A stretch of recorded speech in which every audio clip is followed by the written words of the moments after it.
పేరేం పేరు రచన? యువనేష్. ఆ? యువనేష్. యువనేష్. ఏ క్లాస్ చదువుతున్నావు? థర్డ్. ఏ స్కూలు? గవర్నమెంట్. గవర్నమెంట్ స్కూలా? వచ్చా నీకు? కొనొచ్చు. కొన్ని వచ్చు, మొత్తం రావా? థర్డ్ క్లాస్ ఎట్లా వేసిరా మరి రానప్పుడు? ఇప్పుడు ఈ వీడియో చూశారు కదా, ఆ అబ్బాయి 3వ తరగతి చదువుతుండు, ఆలు రావంట. నేను అడిగిన వారికి ఆలు పూర్తిగా రావంట. థర్డ్ క్లాస్కి వచ్చిండు. ఒక 3వ తరగతి అబ్బాయికి ఆలు రావడం లేదంటే మరి ఏ క్లాసులో ఆలు వస్తాయి? సాధారణంగా అయితే మనం చదువుకున్న రోజులల్లో 1వ తరగతి రాకముందుకే ఆల కోసం ఒక ఇయర్ పెట్టేది. ఆ ఇయర్లో ఆలు పూర్తిగా 1, 2, 3 పూర్తిగా చదివితే వాడిని 1వ క్లాస్కి అప్గ్రేడ్ చేసేది. ఇప్పుడు ఆలు రాను థర్డ్ క్లాస్కి పంపించి ఈ ప్రభుత్వ టీచర్లు, ఈ సోకాళ్ళు మేము గొప్ప మేధావులు, మాకు హక్కులు ఉన్నాయి, మాకు రాజ్యాంగం హక్కులు కల్పించింది అని చెప్పి చెత్త మాటలు మాట్లాడే ఈ చెత్తన గవర్నమెంట్ టీచర్లు దీనికి రెస్పాన్సిబిలిటీ తీసుకుంటారా? ఈ ప్రభుత్వ స్కూళ్ళలో చదువుతున్న పిల్లలకు థర్డ్ క్లాస్ వాళ్ళకు ఆలు రావంటే వాళ్ళు ఎవరు రెస్పాన్సిబిలిటీ తీసుకుంటారు? చదువు రాని కూలీనాలు చేసుకునే తల్లిదండ్రుల, లక్షల జీతాలు తీసుకునే టీచర్ల. ఇప్పుడు టీచర్లకే వాళ్ళ పిల్లలకు థర్డ్ క్లాస్ వానికి ఆలు రావంటే వాళ్ళు తట్టుకోగలుగుతారా? ఏం చేస్తారు వాళ్ళు? పోయి టీచర్ని మేము ఫీజులు కడుతున్నాం కదా, మా థర్డ్ క్లాస్ అబ్బాయికి ఆలు ఎందుకు రావడం లేదని పోయి అని నిలదీస్తారు కదా. మీకు సిగ్గు లేదా? గవర్నమెంట్ టీచర్ల మీకు సిగ్గు లేదా? సిగ్గు అనిపిస్తలేదా? ఒక థర్డ్ క్లాస్ అబ్బాయికి ఆలు రావడం లేదు పూర్తిగా అంటే మీరేం ఇంకా ఇంగ్లీష్ మీడియం ఏం చెప్తారు? మదర్ టంగ్ అని చెప్పి మదర్ టంగ్ అని తెలుగు చదివించి, తెలుగు తర్వాత ఇంగ్లీష్ ఇచ్చి, ఇంగ్లీష్ మీకు రాదు ముందు. ఇది ఒక ఫ్యాక్ట్ ఏంటంటే గవర్నమెంట్ టీచర్లకు ఇంగ్లీషు పర్ఫెక్ట్గా రాదు, వాళ్ళంతా తెలుగు వాళ్ళే. దానికోసం స్పెషల్గా ఇంగ్లీష్ మీడియం స్టూడెంట్లనే సెలెక్ట్ చేయాలి. కానీ ఆ టీచర్లతో ఇంగ్లీష్ చెప్పించి వానికే రాదు, వాడు ఏం చెప్తాడు? నేను చెప్తున్నా, నాకు తెలిసిన వాళ్ళే చాలా మంది టీచర్లు ఉండరు, వాళ్ళకే ఇంగ్లీష్ రాదు. వాడు పిల్లలకి ఏం చెప్తాడు? ఎప్పుడు పిల్లలు 1 నుంచి ఇంగ్లీష్ నేర్చుకుంటారు? ఇప్పుడు విషయానికి వద్దాం. ఒక థర్డ్ క్లాస్ అబ్బాయికి ఆలు రావడం లేదంటే ఎవరు తల దించుకోవాలి? చదువు చెప్పిస్తున్న తల్లిదండ్రుల, చదువు వచ్చనుకొని చదువు చెప్తున్న టీచర్లదా? ఈ ప్రభుత్వానిదా? ఎవరు రెస్పాన్సిబిలిటీ తీసుకోవాలి? వాడు 3వ తరగతిలో ఆలు రానప్పుడు 5వ తరగతి పోయిన తర్వాత ఏం రాస్తాడు? 3వ తరగతిలో ఒక క్వశ్చన్కు ఆన్సర్ రాయలేని వాడు 5వ తరగతిలోకి పోయి ఏం రాస్తాడు? 5 తర్వాత 6, 6వ తర్వాత 7, 10వ తరగతి పోయేసరికి కదా మనకి తిరిగే రాలే. వాడు ఏం ఎగ్జామ్లు రాస్తాడు? వాడికి చదువు మీద ఇంట్రెస్ట్ వస్తుందా? చదువు మీద విరక్తి వస్తుంది, సంఘ విద్రోహ శక్తిగా మారుతాడు, వ్యసనాలకు బానిస అవుతాడు. అంటే ప్రభుత్వం ఉద్దేశం పేదలకు పెద్ద చదువులు రావద్దు, నాణ్యమైన చదువు రావద్దు. ఇది ఉద్దేశం, ఇది ఇంటర్నల్గా వాళ్ళ మనసులలో ఉన్న ఇంటర్నల్ ఉద్దేశం. కేసీఆర్ 10 ఏళ్ళు నాణ్యమైన చదువు మోడల్ స్కూల్ అంతా అటర్ ఫ్లాప్, ఏది లేదు. Model school utter flop, government school utter flop. ఈ పేదోళ్లకు చదువు రాకుండా చేయాలి, కూలీనాలు చేసుకునే వాళ్ళ పిల్లలకు చదివే రావద్దు, వాళ్ళు కూలీనాలే చేసుకోవాలి. వీళ్ళ ఉద్దేశం ఇది. అర్థమవుతుందా? నేను ఇప్పుడు పరిస్థితి ఏంటంటే, ఉదాహరణకు గవర్నమెంట్ టీచర్ల పిల్లలు ఉండరు కదా, వాళ్ళ పిల్లలకు థర్డ్ క్లాస్లో ఆలు రావంటే వాళ్ళు తట్టుకుంటారా? ఏం చేస్తారు వాళ్ళు? ఫస్ట్ పోయి స్కూల్లో అడుగుతారు, వాళ్ళు చదివిస్తున్న ప్రైవేట్ స్కూల్లో అడుగుతారు, ఎందుకు మా పిల్లగానికి మేము లక్షల ఫీజు కడుతున్నాం అని. ఆలు రాకుంటే ఇప్పుడు వీళ్ళు గవర్నమెంట్ కాడ అంటే తల్లిదండ్రులు డబ్బులు కట్టడం లేదనా? అంటే ప్రభుత్వం కడుతుంది కదా లక్షల ఫీజులు తీసుకొని ఇంత అన్యాయమైన ఆలు కూడా చెప్పలేని దుస్థితిలో చదువు ఎందుకు చెప్తారు? ఈ ప్రభుత్వ స్కూళ్ళల్లో ఇంగ్లీష్ మీడియం అని, తొక్క మీడియం అని, హిందీ మీడియం అని ఈ చెత్త పనులు పెట్టి ఇంగ్లీష్ మీడియం పెట్టాలనుకున్నప్పుడు ఇంగ్లీష్ టీచర్లను మాత్రమే రిక్రూట్ చేసుకోవాలి, ఇంగ్లీష్ వచ్చిన వాళ్ళనే రిక్రూట్ చేసుకోవాలి, వానికి మల్టిపుల్ లాంగ్వేజెస్ వస్తేనే రిక్రూట్ చేయాలి. లేదంటే వాడిని వాడు తెలుగులో ఎగ్జామ్ రాసి వచ్చి తెలుగు చదువుకొని తెలుగులో ఎగ్జామ్ రాసి వచ్చి టీచర్ అయ్యిండు, వాడిని తెలుగు తప్ప ఇంకేమొచ్చు? ఇంగ్లీష్ వచ్చినా అడపదడప రాని ఇంగ్లీషు, నామకే వాస్తే ఇంగ్లీషు చెప్తాడు తప్ప ఏం చెప్పాడు. అలాంటప్పుడు మన పిల్లల్ని గవర్నమెంట్ స్కూళ్ళల్లో ఎట్లా వేయాలి? ఇది ఎంతవరకు కరెక్ట్? ఆ అబ్బాయిని చూస్తే ఎంత దారుణం అనిపించిందంటే, ఆలు రావు, థర్డ్ క్లాస్కి వచ్చిండు, ఏమని ఎగ్జాములు రాస్తాడు? ఈ టీచర్లు, ప్రభుత్వ టీచర్లలో సిగ్గు, శరము, లజ్జ, బుద్ధి ఏమైనా ఉంటే మీరు తినే ప్రభుత్వ తిండి పేదోళ్ళ సొమ్ము మీ కడుపుకు పడుతున్నట్లయితే మీరు పిల్లలకు మంచి చదువు చెప్పండి. అన్యాయం కదా ఇది. ఎంత అన్యాయం అంటే ఆ అబ్బాయికి థర్డ్ క్లాస్ వానికి ఆలు రావడం లేదంటే ఎంత అన్యాయం అది. ఇక గవర్నమెంట్ల పరిస్థితి చూస్తే పేరుకే ఆపదముక్కులు మొక్కి మేము పిల్లలకు నాణ్యమైన స్కూళ్ళు, పేదోళ్లకు నాణ్యమైన స్కూళ్ళు అని చెప్పి ఊకదంపుడు ఉపన్యాసాలు ఇచ్చిపోతారు. దాంతో ఏం కాదు. కేసీఆర్ గత 10 ఏళ్ళుండు ఎంత దారుణమైన మోసం చేసిందంటే పేదోళ్లకు నిత్యావసరంగా మారిన చదువు, వైద్యం, ఆ రెండింటినే టార్గెట్గా నిర్లక్ష్యం చేసిండు. ఎందుకంటే ఆయన ఉద్దేశం ఏంటంటే ఒక దొర, నాకు కేసీఆర్ అనే వ్యక్తిగతంగా అభిమానం, కానీ ఆయన కుట్రలు ఉన్నాయి చూసినా పేదోళ్ళ విషయంలో ఆయన కుట్రలు ఎంత దారుణంగా ఉంటాయంటే పేదోళ్ళు పెద్ద చదువులు చదవద్దు, చదివితే ప్రశ్నిస్తారు, అవేర్నెస్ వస్తుంది, సొసైటీ పట్ల వాళ్ళు చెప్పిన మాట వినరు. వాళ్ళకి ఏంటంటే ఫస్ట్ నుంచి దొరలు కదా, ఎట్లా అట్లా సీట్లకు వచ్చారు, వాళ్ళు బానిసలు కావాలి. ఇప్పుడు అందరూ చదువుకొని అందరు పనులకు పోయి అంత ఈక్వాలిటీ అయితే వాళ్ళ మాట వింటాడు, వినడు కదా. అందుకోసమే ఒక వర్గాన్ని అంటే పేద బడుగు బలహీన వర్గాన్ని, చదువు కొనుక్కోలేని వాళ్ళకు చదువు దొరకకుండా చేసి 10 ఏళ్ళు ఎంత దారుణం అంటే దారుణం. అది కావాలని కుట్రతో ఒక్క రోజు 10 ఏళ్ళలో విద్యాశాఖ మీద చేయలేదండి. నేను ఇది పొలిటికల్ స్టేట్మెంట్ కానే కాదు, ఎందుకంటే నేను ప్రత్యక్షంగా చూసిన. నేను ఏ ఒక్క రోజు ఆయన స్టడీ మీద ప్రైవేట్ స్కూళ్ళ మీద అజమాయిషి కానీ, గవర్నమెంట్ స్కూళ్ళల్లో పిల్లల ఇప్పుడు ఒక పరిస్థితి ఒకటి ఆలోచించండి. ఒక గవర్నమెంట్ స్కూల్కి పోయి ఒక స్టూడెంట్లని టెస్ట్ చేయాలి అని అంటే ఏం చేయాలి? వాళ్ళకి ఏమొచ్చు ఏం రాదు ఎట్లా ఏంది అని ఎవరు తెలుస్తుంది? టీచర్లా వాళ్ళ పైన అధికారులు కదా, వాళ్ళు చేయలేదు. ఇప్పుడు ఆ అబ్బాయి వీడికి రావడం వల్ల నాకు ఈ పరిస్థితి తెలియడం వల్ల నా ఆవేదన, నేను ఎందుకంటే బాధ, నా పిల్లలు ఉండరు, బాధ అనిపించింది. నా పిల్లల్ని నేను కష్టపడుకుంటూనే ఎన్ని అప్పులైనా కానీ ప్రైవేట్ స్కూళ్ళలో చదువుతున్నా, ఎందుకంటే గత్యంతరం లేని పరిస్థితులలో చదివిస్తున్నాను. నేను ప్రభుత్వ స్కూల్లోనే చదువుకొని వచ్చిన, ఇంకా చెప్తా దాన్ని ముచ్చటంతా చెప్తా. నేను ప్రభుత్వ స్కూళ్ళనే చదువుకొని వచ్చిన, అది అటు కాకుండా ఇటు కాకుండా, అది అటు చావకుండా ఇటు బతకకుండా. మన ఆ ప్రభుత్వ స్కూల్ మేము చదువుకున్న రోజులలో అటు చావకుండా అటు బతకకుండా వాడు మధ్యస్థంగా ఉండిపోతాడు అంతే. అటు తక్కువ ఉంటేనన్నా కష్టమైనా చేసుకుంటాడు, ఎక్కువ చదివితేనన్నా ఏదైనా పెద్ద జాబ్ వస్తుంది, కానీ అటు ఇటు కానీ చదువు వస్తుంది. అది ఆ పరిస్థితుల నుంచి వచ్చిన నాకు ఈ తెలంగాణ గవర్నమెంట్ వచ్చిన తర్వాత మంచిగా ఉంటుంది అనుకున్నా, కానీ గత ప్రభుత్వాల కంటే అత్యంత దారుణ మోసం చేసింది కేసీఆర్. దాన్ని కొనసాగిస్తుంది రేవంత్ రెడ్డి. ఇక స్టార్టింగ్ చెప్తా. ఇక మీడియాలో తెలుగు మీడియం ఇంగ్లీష్ మీడియం అని చెప్తారు కదా, తెలుగు మీడియం ఇంగ్లీష్ మీడియం అని ఒకటే చెప్తారు కదా. ఇప్పుడు గవర్నమెంట్ స్కూళ్ళల్లో ఇంగ్లీష్ మీడియం చెప్పాలంటే ఏ స్టాండర్డ్ మెయింటైన్ చేయాలి?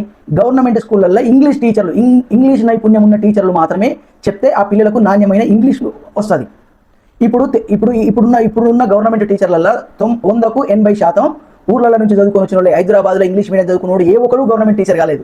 తెలుగు పడుతూ లేస్తూ వచ్చి తెలుగు చదువుకున్న వాళ్ళు మాత్రమే గవర్నమెంట్ స్కూళ్ళల్లో టీచర్లుగా ఉండరు.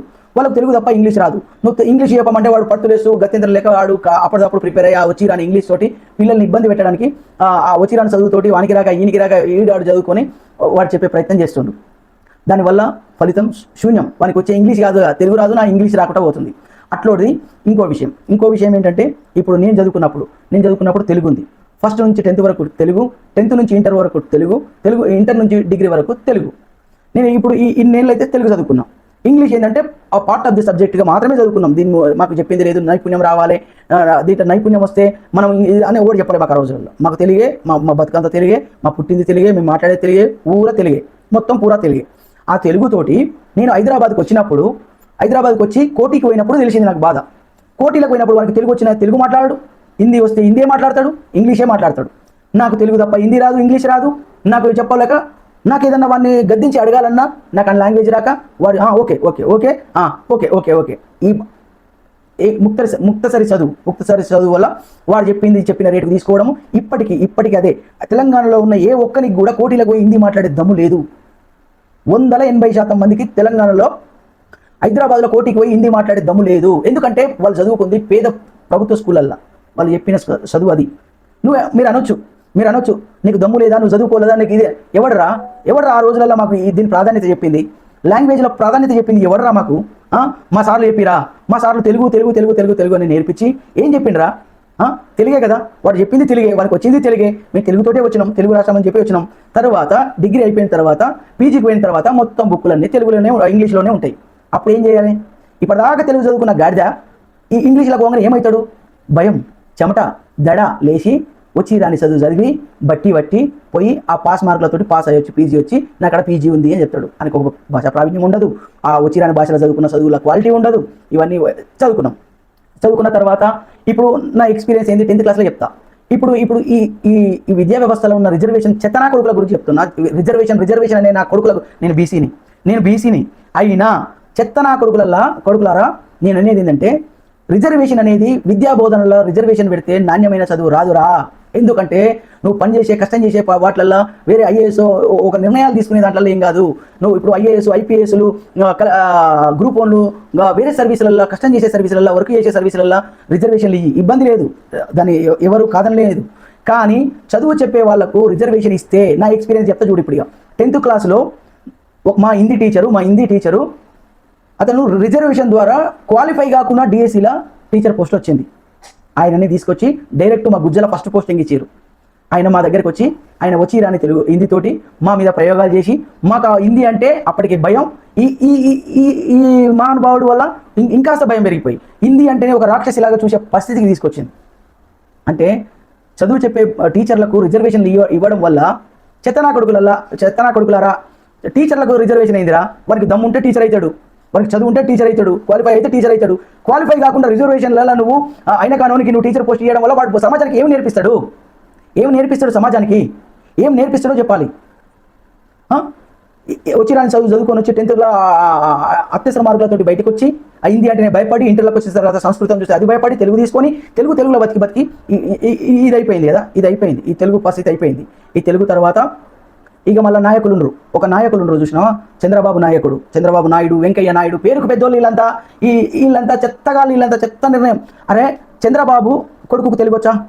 చంద్రబాబు మనవనికి తెలుగొచ్చా? ఆమె కోడలకు తెలుగొచ్చా? చెత్తగాళ్ళారా, జనాలారా, బుద్ధి లేని వెదవల్లారా. నేను అనేది ఎందుకు తిడుతున్నట్టే నా ఆవేదన రా.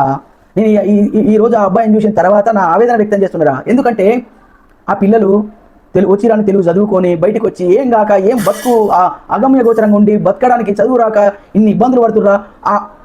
అట్లాంటి పరిస్థితులలో చంద్రబాబు నాయుడు అంటాడు మదర్ టంగ్ తెలుగు తల్లి తెలుగు రాని తెలుగు తల్లి అని కథలబడి పేదోళ్లకు మాత్రమే తెలుగు చెప్పియాలనే ఆలోచన.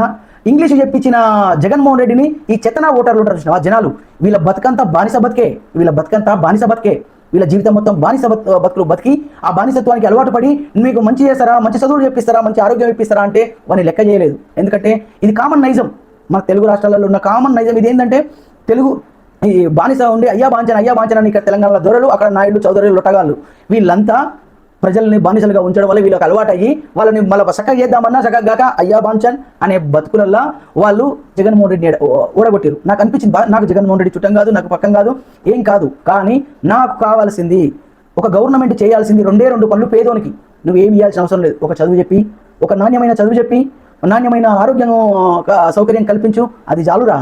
పేదోడుగా మారడానికి ఇవి 2 కారణం. పేదోడు ఇంకా దరిద్రంగా మారడానికి ఇవి 2 చదువు ప్లస్ ఆరోగ్యం. అట్లాంటి వాటిని మీరు నిర్లక్ష్యం చేయడం వెనుక మీ రాజకీయ కుట్ర ఉంది, మీ రాజకీయ కుతంత్రం ఉంది. నాకు తెలిసింది. ఎందుకంటే నేను ఇన్ని రోజులు నా మనసులో బాధపడి తెలుగు నన్ను ఎంత ప్రాణం తీసిందిరా అని నా పిల్లల్ని అప్పులు చేసుకుంటూ కూడా ప్రైవేట్ స్కూళ్ళల్లో తెలుగు చెప్పని ప్రైవేట్ స్కూళ్ళల్లో చెప్పిస్తున్నా. ఎందుకంటే వానికి గత్యంతరం లేకుండా తెలుగు ఉంటే ఆల్టర్నేటివ్ ఉందని చెప్పి తక్కువ ఉంది రెగ్యులర్గా మాట్లాడుకునే తెలుగు కాబట్టి వాడు తొందరగా చేంజ్ అయ్యే అవకాశం ఉంటుందని చెప్పి తెలుగు లేని స్కూళ్ళల్లో చదివించిన. వాడు చదవకపోని వానికి గత్యంతరం లేకుండా ఇంగ్లీషే చదవాలి, ఇంగ్లీష్ తప్ప ఏం లేదు అని తెలుగు రాకుండా చేస్తే తప్ప మనకి రాదు. మీరు చెప్పొచ్చు. ఎందుకంటున్నంటే మీరు చెప్పొచ్చు, ఏం చెప్పొచ్చు? అందరు చదవలేదా? మదర్ టంగ్ చదివి తర్వాత వేరే చదవచ్చు, చదివే అవకాశం ఉంటుందా? నీకు మెయిన్ లాంగ్వేజ్ ఉన్న బుక్కులన్నీ తెలుగులోనే పెట్టి ఒక లాంగ్వేజ్ ఇంగ్లీష్ బుక్ ఆడబెట్టి హిందీ బుక్ ఆడబెట్టి అవి 2 చదువుకో అంటే ఎట్లా చదువుకుంటారు? ఇప్పుడు నువ్వు ఈ ఉన్న బుక్కులన్నీ కూడా ఇంగ్లీష్ హిందీ ఉంటుంటే ఆడు చర్చ కూడా బతుకుంటే అదే చదువుతాడు కదా. ఇవన్నీ తెలుగులో పెట్టి ఆ ఒకదాన్ని చదువుకో అంటే ఇప్పుడు మెజారిటీ ఆలోచించండి. ఇప్పుడు 10 దిక్కు పోతాడా మనిషి 2 దిక్కు పోతాడా?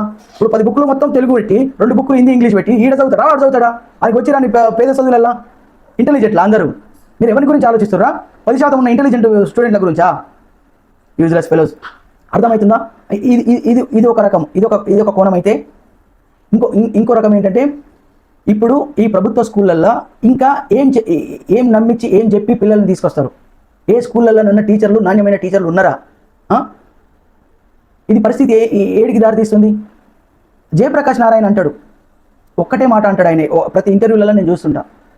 పేదోళ్ళకు చదువు ఒక రాజ్యాంగం ఇచ్చిన కనీస హక్కు, ప్రాథమిక హక్కు. అదొక్కటి ఇవ్వరా మీరు? అదొక్కటి ఇవ్వరు ఏం చెప్తాడు? కానీ అదొక్కటి తప్ప మీరు అన్ని ఇస్తారు. రేషన్ బియ్యం ఇస్తారు, చెదారం ఇస్తారు, తక్కువ రేటుకే మద్యమాన్ని ఇస్తారు. ఎంత దారుణంరా మీ ఇంత. నేను ఫైనల్గా ఎవరిది వాళ్ళు గుడుస్తారంటే అంటారు కదా, ఎవరి వాళ్ళు ఈ పేదోళ్ళు వాళ్ళకు చైతన్యం కాదు, వాళ్ళని కూడా అనేది తప్పు. వాళ్ళని కూడా ఆడడానికి వీల్లేదు. ఎందుకు అంటే వాళ్ళు పొద్దున్న లేస్తే జీవన పోరాటం చేస్తారు, పోయి 4 రాళ్ళు సంపాదించుకోవాలి అనే ఉద్దేశంలో వాళ్ళు పనికి పోతారు. పిల్లల మీద దృష్టి పెట్టరు, ఆ తీరిక ఉండదు. పోయి వచ్చి కష్టం చేసి వచ్చి వాళ్ళ పిల్లల్ని కూడా చూసుకునే పరిస్థితి ఉండదు, వాళ్ళకు ఓపిక ఉండదు. మీలాగా ఇళ్ళలో వండుకొని నాలాగా ఇళ్ళలో వండుకొని పిల్లల్ని ఏం చదువుకునే చెప్పుకునే తీరిక ఉండదు. దానికోసమే ప్రభుత్వ స్కూళ్ళు ఉన్నాయి రా, ప్రభుత్వ స్కూళ్ళల్లో మంచిగా చదువు చెప్పమని చెప్పి ప్రభుత్వం అంటది, చెప్పమని చెప్పారు. ప్రభుత్వం అంటది మేము జీతాలు ఇస్తలే, మేము స్టూడెంట్ మీద ఖర్చు పెడుతున్నాం.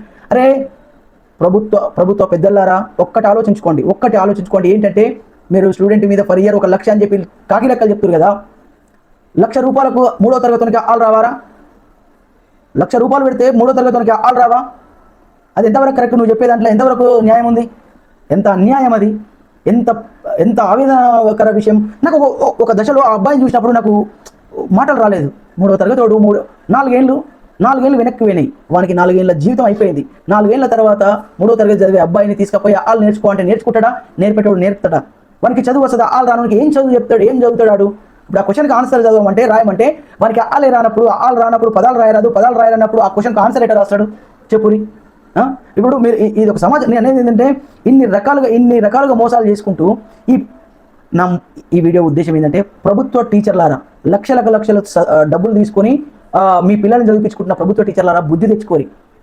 ఏ విద్యార్థికి ఏమొచ్చు, ఎంత చదువుతుండు, వాని స్ట్రెంత్ ఎంత, వాని కెపాసిటీ ఎంత, వాని ఇదెంత తెలుసుకోండి. స్కూళ్ళల్లో వాడిని తెలుసుకొని వానికి ముందు మీ బతుకులకు వానికి ఆలు పెట్టి చెప్పి వానికి పూర్తిగా వస్తున్నాయా లేదా చెక్ చేయాలి. వానికి పదాలు చదవడం వస్తుందా రాదా తెలుసుకోండి. ఎంత దారుణం అంటే విషయము, ఇది ఇంత దారుణమైన విషయం ఇంకే ఎక్కడ లేదు. దేశం మొత్తం మీద ఇదే పరిస్థితి ఎడ్యుకేషన్ది. ఇక హిందీ వాళ్ళ చూస్తే వాళ్ళది ఒక దారుణం, వాళ్ళకు ప్రొనౌన్సియేషన్ కూడా రాదు. వాళ్ళ తెలుగు వాళ్ళ హిందీలో వాళ్ళకు కూడా ప్రొనౌన్సియేషన్ కూడా రాదు. వాళ్ళకంటే మనోళ్ళకంటే దారుణం వాళ్ళు. ఏంటంటే తినమరిగిరు, బాగా పండి తిని పోయి వచ్చి కూర్చొని నిద్రపోయి మధ్యాహ్నం పోయి తిని తినమరిగిరు. ఇందులో 20% మంది మాత్రమే మంచి టీచర్లు, 80% అంతా నామకే వాస్తు రియల్ ఎస్టేట్ గాళ్ళు. సగం మంది రియల్ ఎస్టేట్ గాళ్ళు, చిట్టీలు నడుపుతారు, రియల్ ఎస్టేట్ నడుపుతారు. ఇవి రెండే నడుపుతారు వీళ్ళంతా ఈ 80% ఉన్న వాళ్ళంతా. ఇది ఎంత దారుణం అంటే వానికి పార్ట్ టైం జాబ్ చేయించుకునే పరిస్థితికి తీసుకొచ్చిన టీచర్లని. ఇక ఏం చేస్తాడు? ఇక వాడు ఏ చదువు చెప్తాడు? ఆ దాస్ అంతా ఇలా చిట్టీలు ఇవ్వకపోయా, చిట్టి డబ్బులు ఇవ్వకపోయా, ఆడు స్కూల్లో కూర్చొని చిట్టీలో ఫోన్ చేస్తాడు, ఏమైంది డబ్బులు ఏమైతుంది అని. రియల్ ఎస్టేట్ ఆడ ప్లాట్ని చూస్తావా, ఇక్కడ సిట్టింగ్ ఉంది చూస్తావా అని చెప్పి ఆడు ఫోన్ చేస్తాడు. టీచర్ల పరిస్థితి ఇది. నేను అనేది ఏంది ఫైనల్గా అలాంటి విద్యార్థుల పరిస్థితి మీరు ఏం చేస్తారు? దానికి సమాధానం ఎవరు చెప్తాడు? ఇప్పుడు ఎలాంటి మార్పు వస్తే ఇది వస్తుంది? ఇప్పుడు అంటే దీని ఉద్దేశం ఏంటంటే ఇలాంటి మార్పులు రావాలంటే టీచర్లు వాళ్ళు మొత్తం కాదు, మీ బతుకులకు మొత్తం మీరు ఎన్నడూ పెట్టలేరు. చదివినప్పుడు తప్ప, మీరు ఎగ్జామ్ రాసినప్పుడు తప్ప, ఇంకా అప్పుడు మీరు 100% ఎన్నడూ పెట్టరు మీ బతుకులకు. కానీ మీ దాంట్లో పావులొంతు కాదు అర్ధ లేదా పావులొంతు పెట్టినా పిల్లలకు ఓ తీరు చదువు వస్తుంది. ఇంకొక విషయం, ఈ మధ్యకాలంలో ఏమైందంటే పబ్లిక్ ఎగ్జామ్లు అంటే ఎంత చెత్త అయిపోయినాయి అంటే దానికి ఒక వాల్యూ లేకుండా అయిపోయింది. ఎట్లా అంటే నేను చదువుకున్న రోజులల్లో తెలుగులో 100 రావడం, 198 రావడం ఎప్పుడూ లేదు. ఎందుకంటే తెలుగు పేపర్కు, లాంగ్వేజ్ పేపర్లకు ఒక క్రైటీరియా ఉంటుంది. అవన్నీ రైటింగా, వాని స్పెల్లింగా, వాని అక్షర దోషమా, వాని పదబంధమా, ఇవన్నీ చూస్తారు. అవన్నీ చూసిన తర్వాత వానిలో నైపుణ్యం ఉంటే 95 వరకు లాస్ట్ నాకు తెలిసి 100 వస్తాయారా? ఏ ఉద్దేశంతో 100 మార్కులు ఇస్తున్నారా? పిల్లల్ని ఎంకరేజ్ చేశానుక, వాళ్ళలో భ్రమ కల్పించడానికి. నేను తెలివికల్లో భ్రమ కల్పించడానికి మీరు వేస్తారు. ఆ భ్రమల బతికివాడు తర్వాత వయసరికల దానికి ఎగ్జాంపుల్ చెప్తాడు. చూడు, నాకు తెలిసిన ఒక అబ్బాయి ఇంటర్మీడియట్లో 987 మార్కులు వచ్చినాయి. వానికి 987 మార్కులు ఇంటర్మీడియట్లో వస్తే ఎంసెట్ ఎగ్జామ్లో క్వాలిఫై కాలేదురా. వాడు క్వాలిఫై కాలేదు. అర్థం చేసుకో. ఆ మార్కులు ఎవరిని భ్రమింపజేయడానికి మీరు ఈ మార్కులు వేస్తారు? మీకు టార్గెట్లా అంటే ఉద్దేశం ఏంది? మార్కులు తక్కువ వస్తే పిల్లలు సూసైడ్ చేసుకుంటారు. ఆ సూసైడ్ చేసుకున్న బదనం గవర్నమెంట్ మీద రావద్దు, టీచర్ల మీద రావద్దు, విద్యా వ్యవస్థ మీద రావద్దు. మీరు నీట్గా ఉండాలి. రాసినా రాయకుండా మీరు రాసినా 100 మార్కులు వేయరు, 190 వేయరు, 180 వేయరు. వాడిని ఫస్ట్ క్లాస్లో పాస్ చేయరు, వానికి లేని భ్రమలు కల్పించురి, వాడిని గల్ల తేలిపోరి. వాడు గల్ల తేలిపోతాడు. అన్ని మార్కులు వస్తాయి కల్లా చదవాలన్న కోరిక పోతుంది. నేను తెలివికల్లో ఓవర్ యాక్షన్లో వెళ్ళిపోతాడు. ఇంటర్మీడియట్ డిగ్రీ పై చదువులకు పోయేసరికల్లా 0కి వచ్చేస్తాడు. ఇది ఒక రకమైన స్ట్రాటజీ.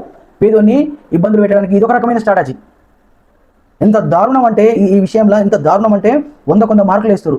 ఎంత లుచ్చగాలరా మీరు, ఎంత దారుణం అది. 100 మార్కులు వేస్తారా మీరు? ఇది ఎంతవరకు కరెక్టు? నేను ఇదంతా ఒక ఆవేదనతోటి ఆ అబ్బాయి మా ఇంటికి ట్యూషన్కి వచ్చిండు. నేను ఈరోజు పర్టికులర్గా ప్రాక్టికల్గా వాడిని అడిగి నేను తెలుసుకున్న మాటలవి.